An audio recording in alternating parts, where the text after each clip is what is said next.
യഹോവ എന്റെ ഇടയനാകുന്നു, എനിക്ക് മുട്ടുണ്ടാകില്ല. പച്ചയായ പുൽപ്പുറങ്ങളിൽ അവൻ എന്നെ കിടത്തുന്നു, സ്വസ്ഥതയുള്ള വെള്ളത്തിനരികത്തേക്ക് എന്നെ നടത്തുന്നു.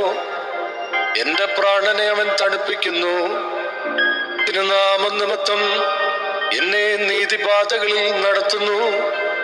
കൂരിരുൾ താഴ്വരയിൽ കൂടി നടന്നാലും ഞാനൊരു അനർത്ഥവും ഭയപ്പെടുകയില്ല. നീ എന്നോടുകൂടെ ഇരിക്കുന്നുവല്ലോ, നിന്റെ വടിയും കോലും എന്നെ ആശ്വസിപ്പിക്കുന്നു. എന്റെ ശത്രുക്കൾക്കാകെ നീ എനിക്ക് വിരുന്നൊരുക്കുന്നു. എന്റെ തലയെ എണ്ണ കൊണ്ട് അഭിഷേകം ചെയ്യുന്നു, എന്റെ പാനപാത്രവും നിറഞ്ഞ് കവിയുന്നു. നന്മയും കരുണയും എന്റെ ആയുഷ്കാലമൊക്കെയും എന്നെ പിന്തുടരും. ഞാൻ യഹോവയുടെ ആലയത്തിൽ ദീർഘകാലം വസിക്കും.